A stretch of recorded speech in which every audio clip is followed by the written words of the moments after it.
Amigas y amigos, les damos la bienvenida a una nueva emisión más de su programa, Aprende en Casa.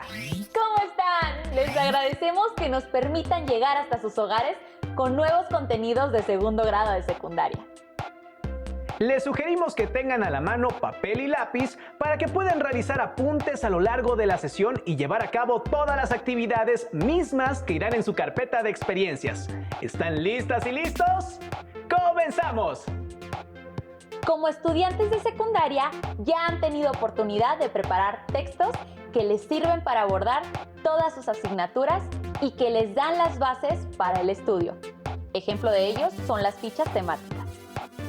Así es, en esta sesión revisarán un tema que no es desconocido para ustedes y que les será de una gran utilidad en su vida escolar. Este es el resumen. Conocerán algunas estrategias para redactar un buen resumen a partir de la consulta de diversos materiales digitales o impresos. Recuerden que los resúmenes son un método de estudio que les permite acercarse más a un tema, preparar una exposición o repasar para un examen. Para que la idea sea más clara, las y los invitamos a ver el siguiente video titulado El uso del resumen como método de estudio. ¡Acompáñenos!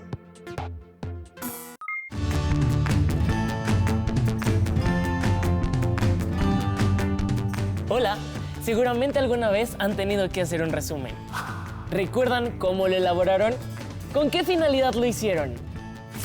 Veamos qué es un resumen y cómo se hace. Oigan, ¿ya estudiaron por el examen de física? En eso estoy, pero es mucha información. Sí, ya sé, y creo que no me voy a aprender todo. ¿Y por qué no hacemos un resumen? ¿Podemos hacer un resumen para estudiar? Claro que sí, ¿no? Mejor investigamos para estar seguros. Sí, mejor vamos a investigar. El resumen es una selección de las ideas más relevantes de un texto o suceso, que se puede elaborar con diferentes objetivos. Por ejemplo, para introducir al lector en un artículo científico, para comprender mejor un texto, presentar un texto literario o científico, para recomendar un libro, o como método de estudio para las distintas asignaturas. Se puede hacer resúmenes de diferentes textos. Por ejemplo, de las noticias, de la sinopsis de libros y películas, de artículos de revistas, de tareas escolares, de folletos, e incluso en charlas con personas cercanas. Por ejemplo, para contar cómo estuvo nuestro día, sobre el partido de fútbol o sobre algún evento importante que hayamos tenido. Ah, claro, son las ideas más importantes de lo que hemos leído, o incluso de lo que ha sucedido. Y además, se usa también para otras cosas, como estudiar y revisar cierta información. Nos va a servir mucho para nuestro examen.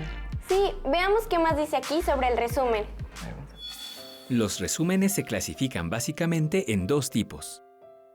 El resumen informativo o analítico, que incluye el propósito del trabajo, hechos clave, datos, observaciones, metodologías, hallazgos y conclusiones. Deben ser preparados por especialistas en el tema. El otro tipo de resumen es el indicativo o descriptivo, que describe de manera general el contenido que se leyó. El resumen es muy breve, pero con ello se da una idea de lo que trata el documento. Podríamos hacer un resumen descriptivo. Sí, ahora nos falta saber cómo elaborarlos. Busquemos cómo hacerlo. Para elaborar un resumen es necesario considerar las siguientes sugerencias. Hacer varias lecturas del texto original con el fin de tener una idea general y después profundizar en los detalles y comprender mejor el texto. Si el texto es demasiado largo, se pueden releer solo las partes que más han llamado la atención. Hacer anotaciones mientras se realiza la lectura. Sobre todo, es ideal subrayar las frases y datos sobresalientes.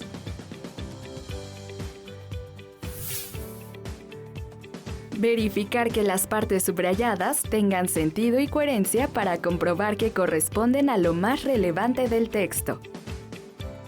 A partir de lo subrayado, comenzar a escribir el resumen utilizando palabras propias, es decir, haciendo una paráfrasis del texto original, o citando textualmente, entre comillas, lo que expresa el autor. Se puede organizar la información del resumen utilizando los siguientes elementos. Temas y subtemas, siguiendo el orden cronológico que se presenta en el texto original. Organizadores gráficos como cuadros sinópticos, mapas conceptuales u otros. Para unir las ideas son indispensables los nexos, que son palabras que enlazan oraciones y facilitan el proceso de síntesis al resumir. Por ejemplo, y, ni, que, pero, sin embargo, y es decir, entre otros. El resumen debe ser breve, claro, completo y objetivo, con una redacción coherente y que refleje el estilo de quien lo escribe. Organicé el resumen con temas y subtemas. Yo lo organicé en un mapa conceptual. Y yo en un cuadro sinóptico. Ahora sí, estamos listos para estudiar. Sí, así estamos miren, listos. a ver, enséñame. ¿Se dan cuenta de que mucha de la información que recibimos día a día es un resumen de algo más? Es más fácil visualizar esa información resumida en organizadores gráficos. ¡Adiós! Claro que resumir un tema les facilita mucho su comprensión y lo hacen frecuentemente, aún sin darse cuenta, por lo que pueden emplear al resumen como una excelente estrategia de estudio. Una manera de familiarizarse y de mejorar sus resúmenes es leer y analizar textos que sintetizan información de diversas fuentes. Hay muchos libros en la colección de los libros del Rincón que pueden usar para ello. En esta ocasión les recomendamos Menudos Inventos de Anita Van Zandt.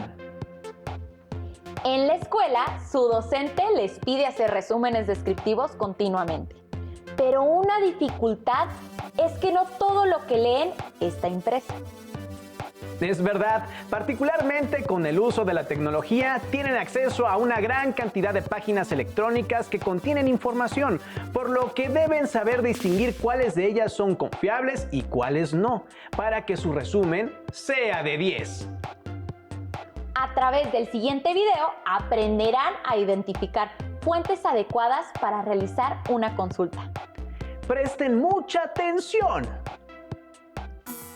Cuando buscamos información en la web, queremos obtener resultados rápidos. Pero hay información que se publica en Internet que no es fiable. Esto es algo que debemos saber. ¿Quién nos asegura que los datos encontrados son válidos o no? ¿Qué podemos hacer para evaluar la calidad de la información encontrada en Internet? ¡Vamos a investigar! Cuando se investiga sobre un tema, es necesario buscar la información en distintas fuentes, como libros, enciclopedias, internet, revistas, etc. Actualmente, la mayoría de los trabajos, proyectos, tareas o presentaciones se elaboran a partir de la información que encontramos en Internet, ya que allí hay datos sobre cualquier tema, pero no toda la información que encuentras es verídica, actual o proviene de una fuente fiable.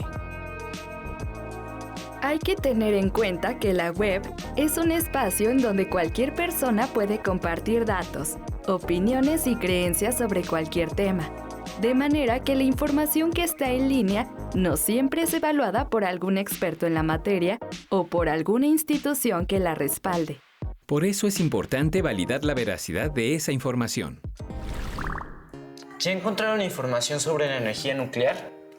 Yo encontré varias fuentes en internet que hablan del tema, entre ellas un video y un documento que explican lo que es la energía nuclear. Yo encontré un blog que menciona el debate que hay entre los países que están a favor y en contra de la energía nuclear. Yo encontré un documento que habla sobre la energía atómica. Pero esperen, antes de continuar tenemos que validar la veracidad de la información. ¿Cómo? ¿Qué les parece si investigamos cómo identificar la información confiable en Internet? Sí, buena idea. Para evaluar la información disponible en Internet, se debe contar con criterios que ayuden a seleccionar información verídica en la red. Por ejemplo, revisar páginas de instituciones reconocidas. Pueden ser instituciones académicas, gubernamentales, organismos internacionales, organizaciones civiles, periódicos y revistas en línea, o bibliotecas de esos organismos e instituciones, como la Universidad Nacional Autónoma de México, la Universidad Autónoma Metropolitana, el Instituto Politécnico Nacional, el INEGI, la ONU, entre otras. El video no lo publicó ninguna institución reconocida. Es un chico que habla sobre la energía nuclear y el documento es de la Universidad de Alicante. El blog que encontré tampoco es una fuente fiable. La información que yo encontré está en la página de la ONU. La ONU es una institución reconocida a nivel mundial y su información es fiable. La información de la Universidad de Alicante también es fiable porque es una institución educativa y reconocida. Veamos otras maneras de verificar que la información de Internet sea fiable. Otra manera de verificar que la información sea fiable es inspeccionar en la página quiénes son los autores.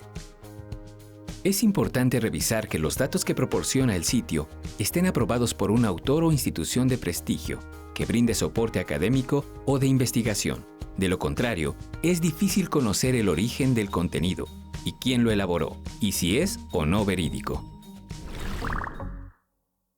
Ya revisé el video y no señala el autor de la información, y en el documento de la Universidad de Alicante sí viene señalado el nombre del autor. En el blog sí está el nombre del autor, pero no es de alguna fuente reconocida. En el documento de la ONU sí se menciona el nombre de la autora. Creo que el video y el blog quedan descartados. ¿Qué más debemos revisar para saber si la fuente es verídica?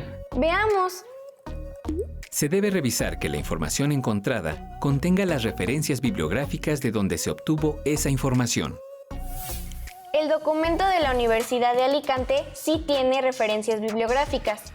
¿Qué más debemos verificar para saber que la información es fiable? Es importante revisar que la información presentada en el sitio web esté actualizada. Por lo general, las páginas web que terminan en .org, .edu y .gov actualizan sus contenidos constantemente. También hay bibliotecas en línea para consultar la información deseada, como la Biblioteca Digital Miguel de Cervantes, la Biblioteca Digital Mundial y la Biblioteca Virtual Universal. Y se cuenta también con herramientas que ofrecen los navegadores, como los recursos académicos especializados en el tema. El artículo de la ONU no trae fecha de publicación ni de actualización, pero se menciona el año 2015.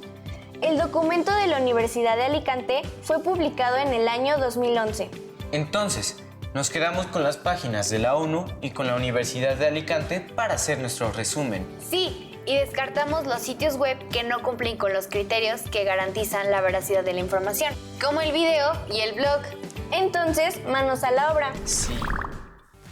Es importante analizar la información que se encuentra en Internet para asegurarnos de que sea fiable y evitar compartir datos erróneos. ¿Están listos para investigar? ¡Adiós! ¿Qué les pareció este video? Interesante, ¿no? No olviden que deben verificar las páginas que ofrecen información para que ésta tenga validez y así puedan hacer un buen resumen. Como mencionamos al inicio, a lo largo de su trayectoria escolar han hecho múltiples resúmenes. Algo que les conviene recordar es revisar cualquier resumen que realicen.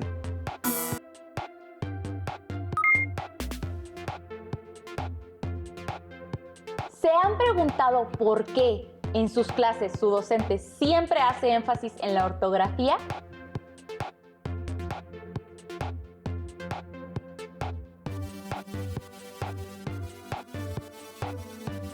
¿Saben cuáles son las ventajas de escribir textos con una ortografía adecuada? ¿Y qué puede pasar si no la vigilan?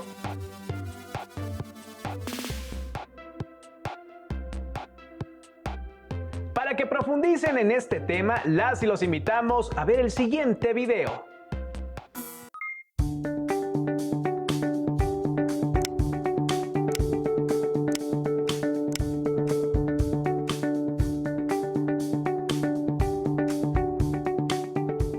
¿Puedes detectar la falta de ortografía en este mensaje? No habrá boda. Lo que María quiso decir es que va a cazar conejos. A veces, escribir con mala ortografía puede provocar que las personas no te entiendan. Sin embargo, hay momentos en los que aún con mala ortografía puedes comunicarte. Por ejemplo, si le mandas este mensaje a alguien cercano, lo más seguro es que lo lea, lo entienda y continúe la conversación. Y tal vez se le irriten los ojos por ver tantas faltas de ortografía, pero tu mensaje será efectivo. Sin embargo, si envías el mismo mensaje a un empleador, aunque también lo va a entender, se llevará una mala impresión de ti. En este ámbito, es indispensable cuidar cómo te comunicas de forma escrita para mantener una imagen profesional. Y por supuesto, la ortografía también es esencial en la escuela. Cuando redactas tus trabajos o contestas un examen, estás exponiendo la manera en la que escribes. Ya me imagino la cara de tu profesor si le escribes esto. Seguro no le va a gustar y rechazará tu trabajo. Estos fueron 4 ejemplos en los que la ortografía jugó un papel importante. En el primero, provocó una gran confusión. Y en los demás, aunque se logra comunicar una idea, la impresión que generas en quienes te leen le resta efectividad a lo que quieres conseguir, como un empleo o una buena calificación. Recuerda que cuidar tu ortografía puede ayudarte a alcanzar tus objetivos.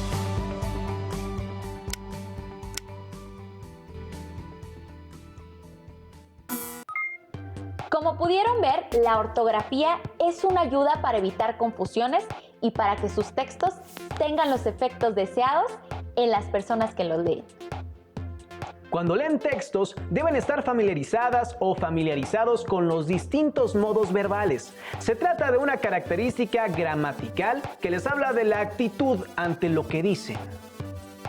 Ahora, para que recuerden de qué se trata, las y los invitamos a ver el siguiente video sobre los modos verbales. Adelante. Al hablar, según lo que deseemos comunicar, necesitamos utilizar un modo verbal y una conjugación específica. El modo del verbo expresa la actitud de quien habla respecto de lo que está diciendo. Existen 3 modos verbales: el indicativo. Esta es una primavera muy calurosa. El subjuntivo. Me gustaría que saliera conmigo.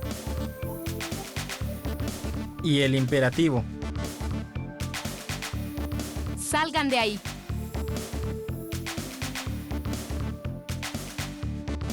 El modo indicativo sirve para enunciar hechos que el hablante considera reales, ya sea respecto al pasado, al presente o al futuro. Juan estudia en la telesecundaria.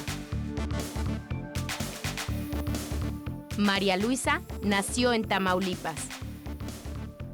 El modo indicativo se usa frecuentemente en la redacción de leyes, códigos y otros documentos que establecen derechos. Es derecho de todo mexicano comunicarse en la lengua de la que sea hablante, sin restricciones en el ámbito público o privado, en forma oral o escrita. Cuando la forma de un verbo expresa lo que existe tan solo en el pensamiento del hablante, se trata del modo subjuntivo. Este permite expresar lo irreal, lo posible, lo ideal, las hipótesis y los deseos. Me gustaría que Pedro me llamara.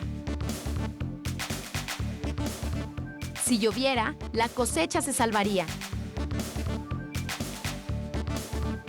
Si leyeras esta carta, comprenderías todo.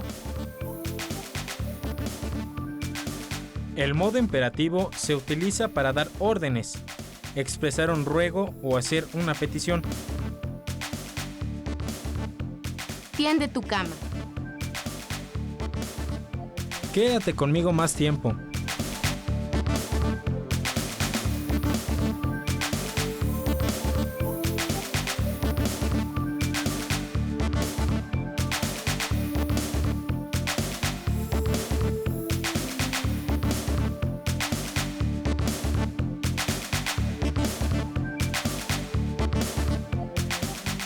Por otra parte, el infinitivo de los verbos tiene como función nombrarlos. En términos de la gramática, se dice que es una forma sustantivada de los verbos que no expresa modo, tiempo, número ni persona. Los infinitivos siempre terminan en ar, er o ir.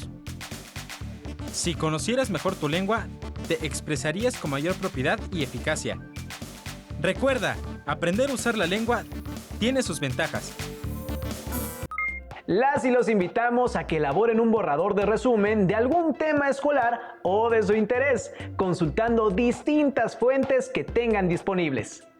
Recuerden identificar las ideas principales, hacer un resumen descriptivo o un organizador gráfico y sobre todo validar la veracidad de lo que están leyendo.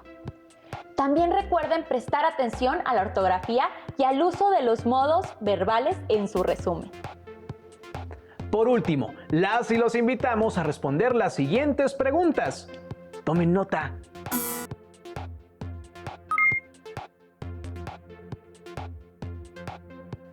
¿Cuál es la importancia de las ideas principales en la elaboración del resumen?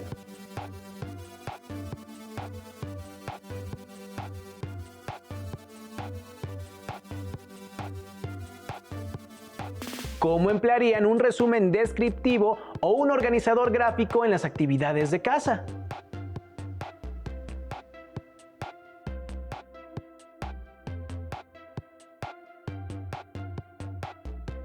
¿Qué ventaja tiene investigar en varias fuentes para elaborar un resumen?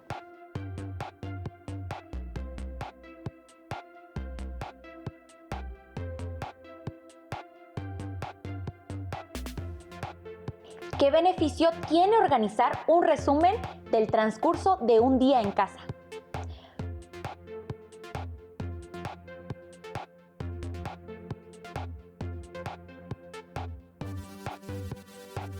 ¿Cuáles son las características que deben considerar para elaborar su resumen?